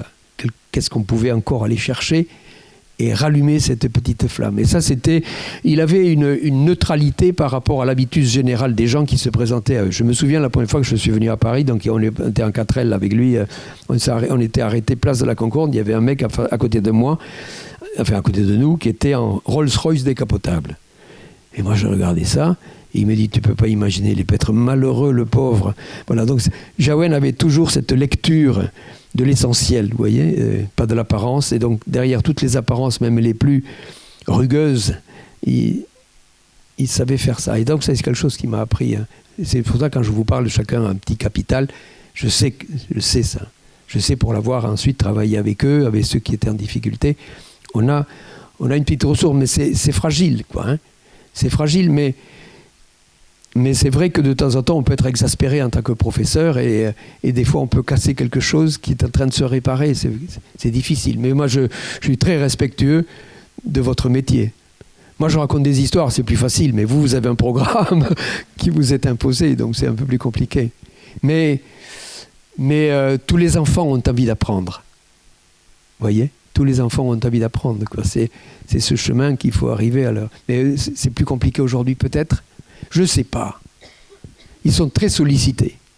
Moi, c'est vrai que j'habitais à Vielmur dans le Tarn, 800 habitants, pas de télévision, pas de téléphone, et on vivait là où on était, quoi. Donc c'est quelque chose qui simplifiait les choses. Les gens nous connaissaient, on nous demandait simplement de dire une chose à la maison, bonjour, merci, au revoir. Ça, c'était la base, et sans ça, on se prenait une baffe. Si on avait oublié de... Voilà, donc c'était des choses simples. Mais moi, je suis né dans un truc dépouillé totalement. Il n'y avait pas l'eau courante à la maison, on avait la pompe dans la cuisine. On prenait le bain le samedi avec mes 2 sœurs dans une bassine, parce qu'on faisait chauffer l'eau sur la cuisinière. Il n'y avait rien, il n'y avait que de l'amour. Mais rien d'autre, quoi. Vraiment pauvre. Mais j'avais l'envie de faire des choses. Moi, je bricolais avec un bout de bois, je pouvais faire la semaine. C'était peut-être plus facile, je ne sais pas. Mais enfin bon, je vous parle de ma vie, quoi. Mais je suis extrêmement sensible à l'enseignement depuis que j'ai 2 enfants l'un vient de terminer le bac et l'autre étant terminé la 3e. Et donc je vis ça. Et c'est des réveils pour moi de temps en temps. Oui. Comment vous faites pour vous repérer ? Comment vous savez que ça c'est l'Everest, ça c'est le pôle Nord ? Ah, c'est différent, hein. Tu es d'accord ? L'Everest et le pôle Nord, tu es d'accord que c'est complètement différent ? D'accord. L'Everest, c'est une montagne, c'est la plus haute montagne du monde. Ah non ! Attends, le pôle Nord, bon, reprenons la géographie. La Terre est ronde, enfin, c'est une sphère. Bon, non, l'Everest... Alors, je vais répondre à ta question du pôle Nord. Hein, l'Everest est une montagne. La plus haute montagne du monde, si tu veux y aller, ça se passe, soit tu vas par le Tibet, soit par le Népal. C'est une montagne frontière qui est plus haut au sommet de la planète. C'est très encombré en ce moment. Et le pôle Nord est au milieu d'un océan gelé. Donc on y va par la navigation.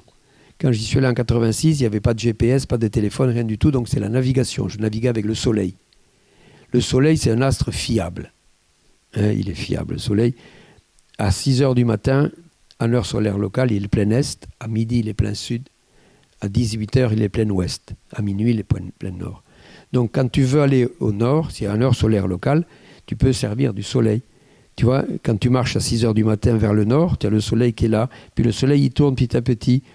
À midi, tu l'as dans le dos, donc tu marches sur ton ombre. Voilà, donc on peut se diriger totalement avec le soleil. C'est comme ça que j'ai trouvé la direction. Ensuite, il y a la position, où est-ce qu'on est.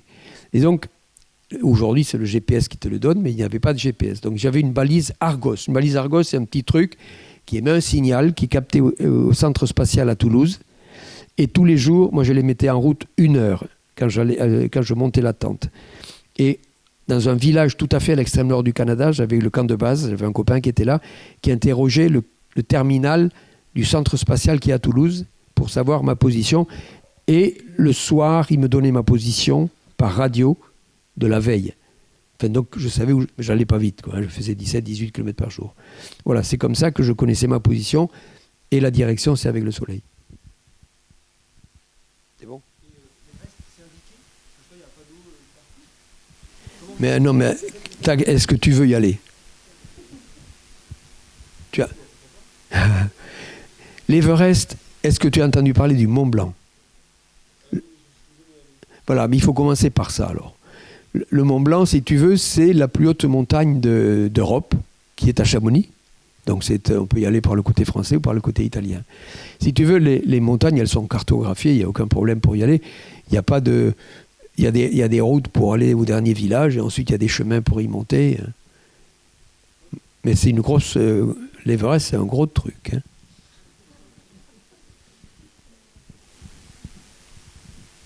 Ça va ? Oui.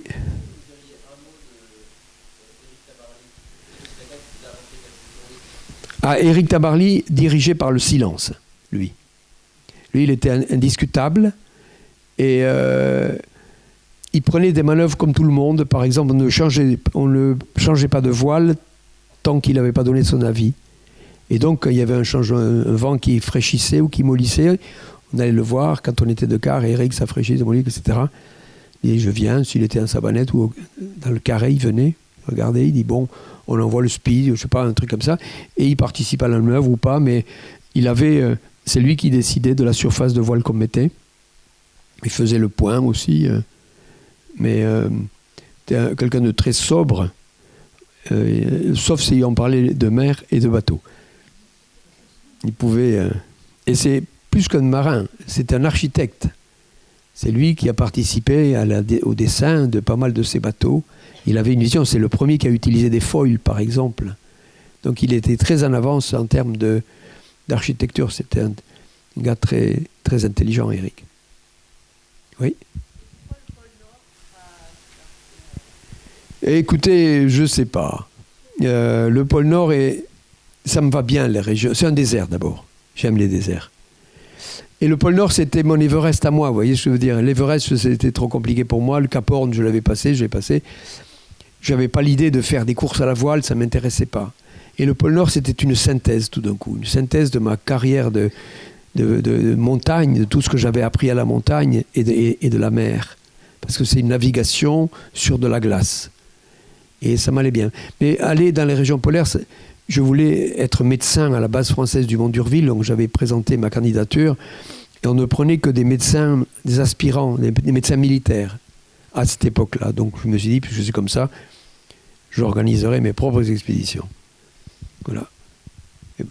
Mais c'est un désert, ça me plaît. Oui. Oui. J'en ai besoin.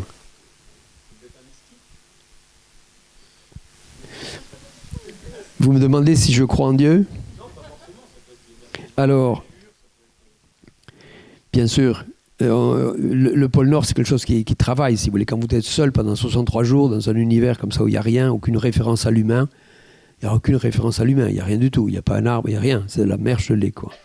Et effectivement, on va puiser dans des forces où Dieu était au pôle Nord à un certain moment, quoi. Vous voyez, je demandais le passage, simple pèlerin. Mais ce parcours au pôle Nord a été très, très structurant pour moi, pour les raisons que j'ai évoquées, que j'ai résisté à toutes ces tentations de l'abandon, j'ai réussi, et ça m'a forgé. Ça m'a forgé, et je ne suis pas inoxydable. Mais ça m'a forgé. Ensuite, pour parler de Dieu, on va dire, moi j'ai dit, on aurait tort de se priver de l'idée de Dieu. Je vais vous dire pourquoi. C'est que on ne sait pas faire la vie. On l'emprunte. Alors quand vous dites ça à une maman, elle dit, mais moi j'ai fait 2 enfants. Et vous avez fait 2 enfants avec 2 cellules vivantes. Un spermatozoïde et un ovocyte qui était vivant. Donc déjà, ils étaient vivants tous les deux, ils se sont rencontrés. Voilà. Depuis toujours, l'homme essaye de créer la vie en mettant dans un tube à essai du phosphore, du phosphate, du calcium, du magnésium, ce qui constitue du carbone. On recrée un Big Bang artificiel, un champ magnétique. Vous voyez ce que je veux dire? Et au fond du tube à essai, jamais une cellule vivante n'est apparue. Il y a des protéines dont on a fait la synthèse, mais jamais au fond du tube à essai, on a réussi à créer la vie. Vous voyez, le passage du minéral au vivant, c'est un grand mystère. Parce que le vivant est d'une précision, c'est magique. Quand vous entrez dans la biologie de la moindre cellule, c'est magique, quoi. Vous voyez, et qu'est-ce qui se passe? Où est passé? Comment s'est faite cette frontière entre le minéral et le vivant? Et en même temps que le vivant acquiert un désir de reproduction. Vous voyez, la complexité, qu'est-ce qui pilote, quoi?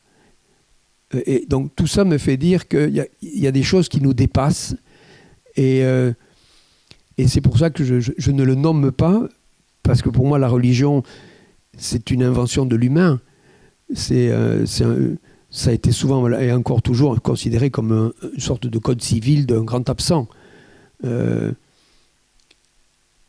le mystère de la vie reste quelque chose qui m'émeut et qui m'épate, quoi. Et ça, c'est... Et puis, j'ai d'autres refuges comme ça. Christian Bobin, peut-être vous connaissez, c'est un poète français qui habite au Creusot, Christian Bobin, un magnifique poète. Et il a écrit une phrase.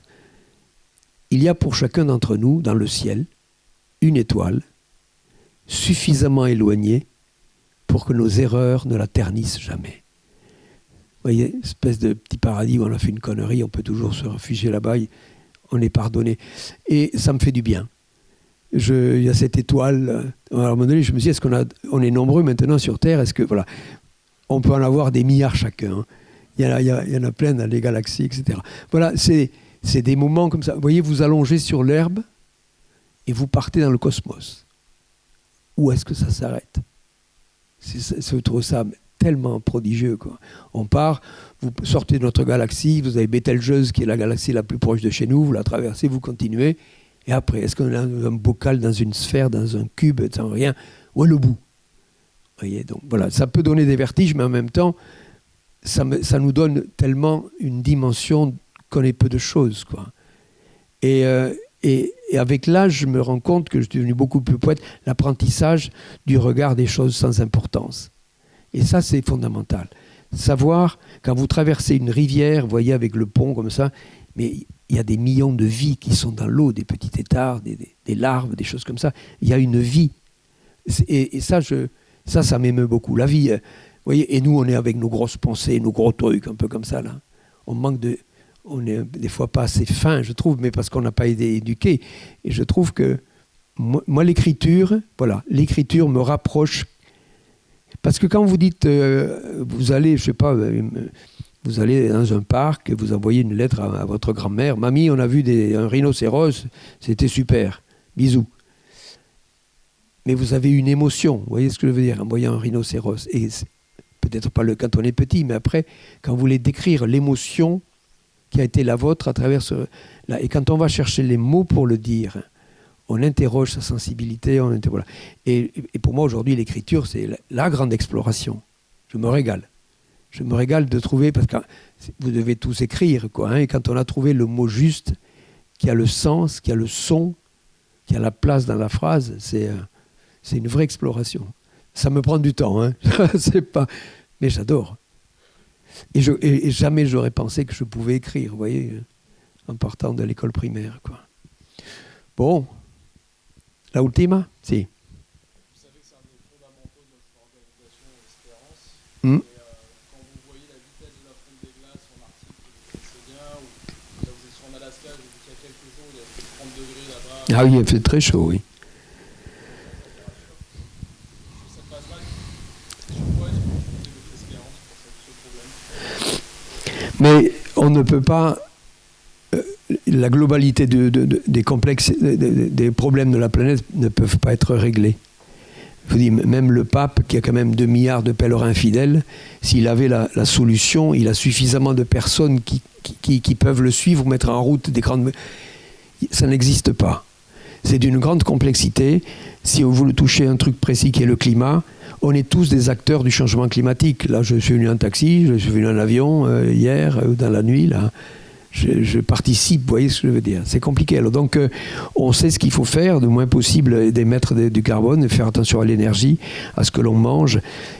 Je crois que il faut que, quand je parle d'autonomie, c'est que reprendre en main son existence. Vous voyez, c'est une façon de piloter sa vie. Sinon, si vous suivez l'avalanche des nouvelles qui nous sont données tous les jours, on n'a qu'à se flinguer, quoi. Vous voyez ce que je veux dire ? Voilà. Mais si vous prenez un peu du recul, d'abord, les nouvelles sont les mêmes. C'est que les noms qui changent. Si vous disséquez bien l'information, bon, de temps en temps, il y a mais c'est auto-alimenté.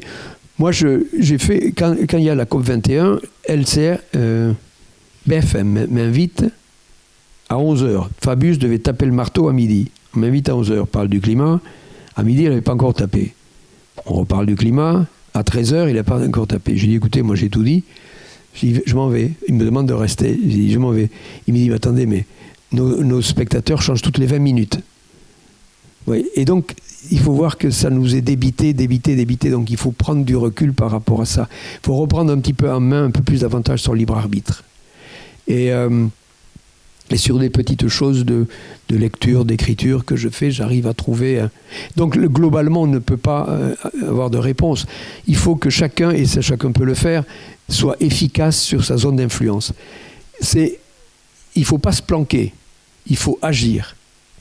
Il faut agir à son niveau, personnel, familial, politique, industriel, voilà. Chacun, il faut être efficace. Chacun doit être efficace sur sa zone d'influence. C'est la seule façon qu'on a d'avancer pour sa vie personnelle, quoi. Mais vous savez, des chaos, si vous regardez l'histoire, moi je suis né en 1946, vous l'avez évoqué, juste à la fin de la guerre, on en parlait encore hier, avec un historien qui était avec moi, qui me racontait ce qui se passait en 1986, mais c'était 1946, c'était l'horreur, la France était divisée entre ceux qui avaient collaboré, ceux qu'on soupçonnait, etc., tout ce qui s'était passé. Mais moi, j'étais mon enfance. Vous voyez ce que je veux dire ? C'était mon enfance. Ça, c'est important à conserver, cette espèce d'émerveillement, d'insouciance de l'enfance. Parce que le monde est pas meilleur. Quand plus on est ancien, plus on se dit de mon temps. Mais de mon temps, c'était du temps d'une jeunesse où on était plus insouciant. Avec l'âge, on s'enraidit des responsabilités pour les... Voilà. Restez un peu l'enfant essayez de rattraper un peu le petit enfant là que vous avez laissé. Vous voyez ce que je veux dire ? On ne peut pas tout prendre, il n'y a pas de solution globale, ça n'existe pas, mais autant participer chacun à la solution collective. Et il y a du fun. Quand on a rendu service à quelqu'un, quand on a fait plaisir, quand on sait, ça me fait chier d'y aller, mais enfin on y va quand même, et puis vous vous rendez compte que vous avez apporté quelque chose. Voyez, c'est sa propre existence qu'il faut bien piloter, quoi. Parce que si on s'en réfère à la problématique générale, il n'y a pas d'issue, quoi. Mais ça a toujours été comme ça. Il y a ce mouvement de balancier, de chaos que la planète connaît. Regardez, je viens de terminer un chapitre sur les arbres, les plantes, les bois, etc. La France a commencé à construire des bateaux pour explorer, etc., après que les Espagnols et les Portugais aient commencé à explorer la planète. Mais explorer la planète, c'était partir avec des bateaux, prendre possession du territoire, on vidait les autres, ou alors on en faisait de nos esclaves, on les asservissait, on s'est installé. Ça, c'était il y a pas vieux. On va avoir... Et donc, nous, on allait se servir de leur richesse. Hein, c'est ça, la colonisation. Extension du territoire. Reproduction, affirmation de l'espèce, extension du territoire. Ça, c'est l'animalité. On y est tous. Même les petits animaux, même toutes les... Reproduction, succès de l'espèce, extension du territoire. C'est ce qui nous anime, ça nous a rendu compte. Et donc on a pris des territoires, on en a bousculé pas mal. Et il ne faut pas s'étonner qu'il y ait un mouvement de balancier qui revienne, parce que ceux qui sont en difficulté, ils viennent rechercher où sont nos richesses. Vous voyez ce que je veux dire, ces mouvements qu'on appelle l'immigration, où les mecs qui fuient, c'est quelque chose qu'il va falloir affronter parce que ça va exister. Ça va exister. Quand vous voyez, je lisais la dernière nouvelle, vous avez dû le voir, que 5% des Américains possèdent 88% de la richesse aux États-Unis. Tous les ingrédients de la révolution sont là. Vous voyez ce que je veux dire? On arrive à les tenir, mais tous les ingrédients d'une révolution sont là. À partir du moment où il y a un tel décalage entre le noyau de richesse et ce que font la révolution, c'est qu'ils cassent tout. On voit dans toutes les révolutions, on a coupé les têtes. Quand je lisais sur Lavoisier qu'on a décapité Lavoisier, ça m'a fait de la peine quand même. Rien se perd, rien ne se crée, tout se transforme. C'est une image extraordinaire. Voilà. Et puis je vais terminer avec une phrase de Jaurès que j'adore. Je vous invite à lire le discours de la jeunesse de Jaurès, le discours à la jeunesse en 1903. C'est d'actualité, c'est magnifique. Et il y a une phrase qui est belle, il dit toujours aller à l'idéal tout en comprenant le réel. Vous voyez ce mariage qu'il faut réussir à faire. Donc, toujours aller à l'idéal parce que c'est là qu'on se réalise, quoi, hein, en comprenant le réel. C'est ce mariage qu'il faut faire entre la conduite de son idéal et les capacités du réel à trouver sa place là-dedans. Bon, ben écoutez, voilà. Hein.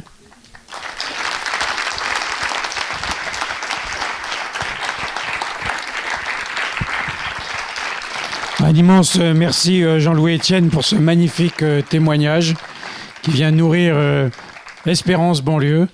Et on a vu briller dans vos yeux vos rêves d'enfant.